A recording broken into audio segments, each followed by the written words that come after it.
Seigneur est ma lumière et mon salut.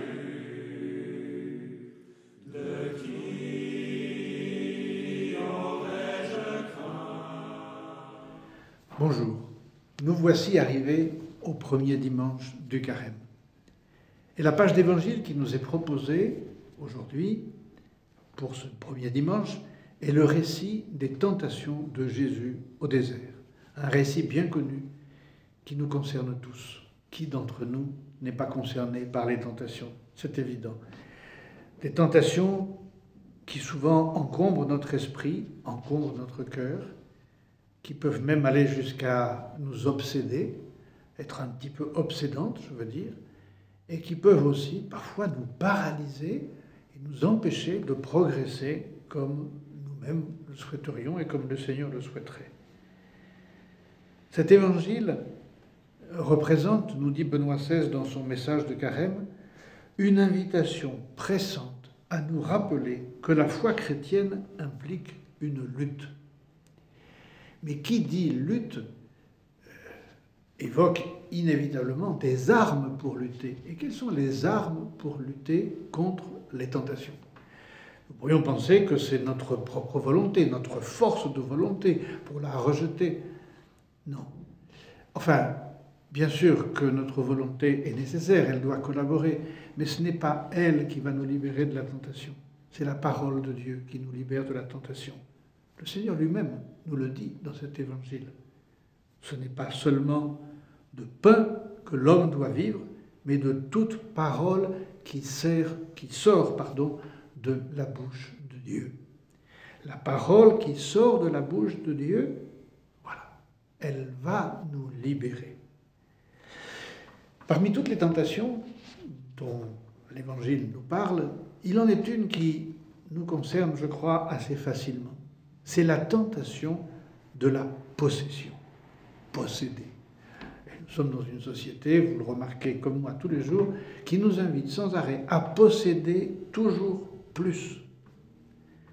Et c'est pourquoi les propositions du Carême, le pape aussi nous le rappelle dans son message, l'une des propositions du Carême, c'est l'aumône, le partage, comme on dit.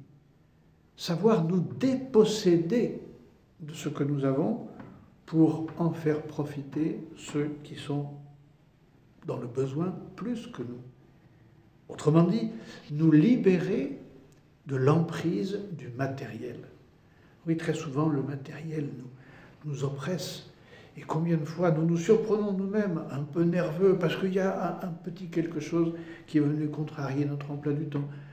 La matière qui vient enténébrer notre esprit. Si le Carême nous propose de nous libérer du matériel, ce n'est évidemment pas pour nous proposer de vivre sans rien, de vivre dénué de tout.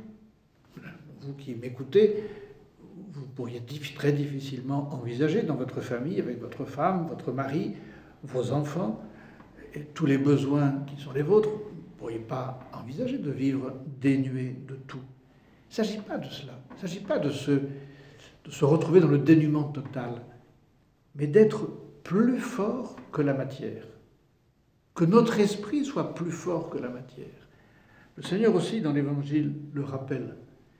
C'est devant ton Seigneur, c'est devant le Seigneur ton Dieu que tu dois te prosterner, et uniquement devant lui. C'est ce que le Seigneur répond à Satan, qui lui dit, voilà, je te donnerai tous les royaumes des cieux si tu te prosternes pour m'adorer. Non, répond le Seigneur, tu ne te prosterneras que devant Dieu. Alors voilà, nous libérer du matériel. Les résolutions que je vous propose de prendre aujourd'hui, c'est déjà de commencer par la question que nous pouvons nous poser tous les jours si nous voulons. Est-ce qu'il faut que je me libère de quelque chose? Est-ce qu'il faut que je renonce à quelque chose? À quoi dois-je renoncer? Et que puis-je offrir au Seigneur? Que puis-je enlever pour que le Seigneur puisse entrer dans ma vie? Posez-vous la question, vous allez trouver des réponses. Ce sera un excellent itinéraire pour le Carême. À bientôt.